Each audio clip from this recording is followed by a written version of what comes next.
আমি যেতিয়াই কোনো মাটি বা ঘৰ সম্পত্তি এটুকুৰা কিনিবলৈ ওলাওঁ তেতিয়া আমি এডভান্স পে'মেণ্ট কৰোঁ আৰু এডভান্স পে'মেণ্ট কৰাৰ পিছত আমাৰ ছেকেণ্ড ষ্টেপছটো হৈছে যে আমি ডিষ্ট্ৰিক্ট কমিশ্যনাৰৰ পৰা এটা চেল পাৰ্মিশ্যন ওলাব লাগে। এতিয়া কথাটো হ'ল সেই চেল পাৰ্মিশ্যন যদি নোলায় তেন্তে আপুনি মাটি টুকুৰা কিনিব নোৱাৰে। কিন্তু আপুনি যে এডভান্স টকাটো দিছিলে মাটিৰ মালিকক তেতিয়া কিন্তু সাধাৰণতে আমি দেখা পাওঁ যে সেই মানুহজনে সেই টকাটো ঘূৰাই দিব নিবিচাৰে। এতিয়া আজিৰ ভিডিঅ'ৰ মূল বিষয়বস্তু হৈছে সেই টকাটো আপুনি কেনেধৰণে ঘূৰাই পাব পাৰিব বা কি কি উপায়েৰে সেই টকাটো আপুনি ৰিকভাৰ কৰিব পাৰিব যিটো আপোনাৰ হাৰ্ড আৰ্ণ মানি। গতিকে বলক পলম নকৰাকৈ ভিডিঅ'ৰ মূল বিষয়বস্তুলৈ আগবাঢ়ি যাওঁ। মই বিকি কৰ এডভোকেট, গুৱাহাটী হাইকোৰ্ট, আৰু আপোনালোকে চাই আছে লগুৰু আছাম, অসমৰ একমাত্ৰ বিনামূলীয়া ডিজিটেল লিগেল এডভাইজাৰ। আজিৰ যিটো ভিডিঅ'ৰ মূল বিষয়বস্তু সেইটো মূলতঃ মোৰ কেইবাজনো দৰ্শক বন্ধুৱে কৰা প্ৰশ্নৰ উত্তৰহে। মই তেওঁলোকৰ নাম আজিৰ ভিডিঅ'ত প্ৰকাশ কৰিব বিচাৰিছিলোঁ, কিন্তু তেওঁলোকে কোনো অনুমতি নিদিয়াৰ বাবে মই তেওঁলোকৰ নামটো উজ্জ্বল ৰাখিছোঁ। কিন্তু তেওঁলোকে মোক সুধিছিল যে ধৰক আমি এটুকুৰা মাটি বা কিবা ঘৰ সম্পত্তি কিনিবলৈ ওলাওঁতে আমি প্ৰথমতে কি কৰোঁ? প্ৰথমতে আমি এখন ডিড অফ এগ্ৰিমেণ্ট কৰোঁ বা বাইনানামা কৰোঁ। সেই বাইনানামাৰ জৰিয়তে আমি তেওঁক যিটো টকা ফিক্স হয়, যিটো দাম বা কনচিডাৰেশ্যন ফিক্স হয়, সেই টকাৰ এটা অংশ তেওঁক টোকেন মানি হিচাপে বা এডভান্স হিচাপে আমি দিবলগীয়া হয়। আৰু তাৰপিছত আমাৰ নেক্সট ষ্টেপটো হৈছে আমি ডিষ্ট্ৰিক্ট কমিশ্যনাৰ বা চাৰ্কেল অফিচৰ জৰিয়তে এটা প্ৰচিডিঅ'ৰ আছে। সেই প্ৰচিডিঅ'ৰ মতে আমি চেল পাৰ্মিশ্যন বা ন' অবজেকশ্যন চাৰ্টিফিকেট উলিয়াব লাগে যে মাটি টুকুৰা একো আপত্তি নাই ট্ৰান্সফাৰ কৰিবলৈ। সেইটো অত্যন্ত প্ৰয়োজনীয় বস্তু, আৰু সেইটো যদি নোলায় তেন্তে কিন্তু আমি মাটিটো ৰেজিষ্টাৰ কৰিব নোৱাৰোঁ বা মাটিটো আমি ফাইনেলি কিনিব নোৱাৰোঁ। বহু সময়ত আমি দেখা পাওঁ যে মাটি টুকুৰাৰ যদি কিবা টাইটেল ডিফেক্ট থাকে বা কিবা কেছ মামলা সেই মাটি টুকুৰাৰ ওপৰত চলি থাকে বা তাত যিকোনো ধৰণৰ লোন ইত্যাদি থাকে, তেন্তে সাধাৰণতে কিন্তু আমি দেখা পাওঁ যে পাৰ্মিশ্যন নোলায়, চেল পাৰ্মিশ্যন বা NOC নোলায়। গতিকে যিহেতু চেল পাৰ্মিশ্যন নোলাল তেতিয়া কিন্তু আপোনালোকে এটা বস্তু মনত ৰাখিব, তেতিয়া যদি মাটিৰ মালিকে কয়ও যে আপোনাক দখল দি দিছোঁ, আপুনি মাটিৰ টুকুৰাত থাকক, যেতিয়া এই বিবাদটো বা যিটো কণ্ট্ৰভাৰ্চি চলি আছে বা যিটো মাটিৰ ওপৰত ট্ৰাবল চলি আছে সেইটো শেষ হোৱাৰ পিছত আপোনাক চেল ডিড কৰি দিম, কিন্তু সেইটোত কেতিয়াও মান্তি নহ'ব। আপোনালোকে লগে লগে তেওঁৰ পৰা সেই যিটো এডভান্স মানি দিছিলে বা যিটো বাইনানামা কৰাৰ সময়ত যিটো অগ্ৰিম ধন আপোনালোকে সেই মাটিৰ মালিকক দিছিলে সেইটো ঘূৰাই লোৱাৰ ব্যৱস্থা কৰিব। এতিয়া প্ৰশ্ন হৈছে যে সেই ঘূৰাই লোৱাৰ ব্যৱস্থাটো কি, কেনেধৰণে যদি মাটিৰ মালিকে ভালে ভালে বা বুজাবুজিৰ মাজেৰে টকাটো ঘূৰাই নিদিয়ে। এতিয়া কথাটো হৈছে যে প্ৰথমতে আপোনালোকে মাটিৰ মালিকক বুজাবুজিৰ মাজেৰে বা সন্মতিৰ মাজেৰে টকাটো ঘূৰাই লোৱাৰ চেষ্টা কৰিব। কিন্তু যদি আল্টিমেটলি তেওঁ নিদিয়ে তেন্তে প্ৰথমে তেওঁক এখন লিগেল ন'টিচ দিব। এজন এডভোকেটৰ থ্ৰুদি এখন লিগেল ন'টিচ দিয়াটো ভাল যে আপোনাক ইমান তাৰিখৰ এগ্ৰিমেণ্টৰ ভিত্তিত ইমান টকা এডভান্স দিয়া হৈছিল, সেই টকাটো আপুনি এটা নিৰ্দিষ্ট দিন ধৰি দিব, সেই দিনৰ ভিতৰত ঘূৰাই দিব লাগে, অন্যথা আমি আপোনাৰ এগেইনষ্টে চিভিল শ্বুট ফাইল কৰিম।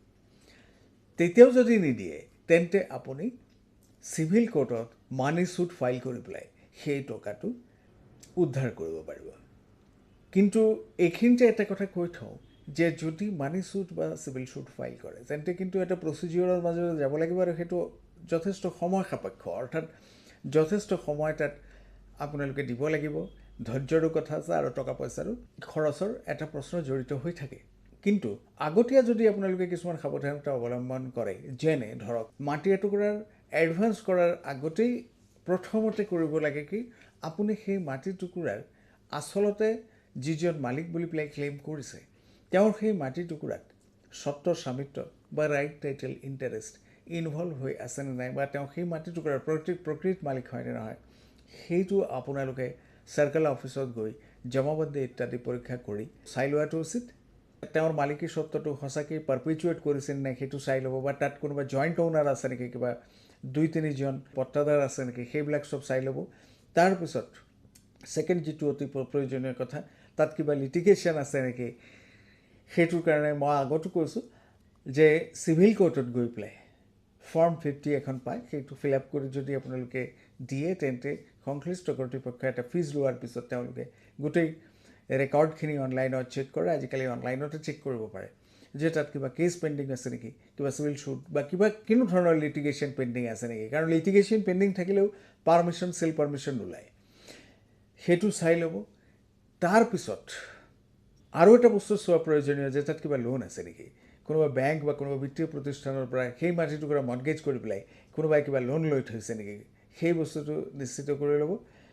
আৰু তাৰ পিছতহে যদি এই গোটেই বস্তুখিনি চোৱাৰ পিছত যদি কোনো তেনেধৰণৰ লিটিগেশ্যন বা লোন ইত্যাদি বা কোনো ধৰণৰ বাধা বিপত্তি সেই মাটিটুকুৰা নাথাকে, অ'নাৰশ্বিপৰ বা মালিকী স্বত্বৰ ওপৰতো কোনো সন্দেহ নাথাকে, তেতিয়াহে এডভান্স কৰিব।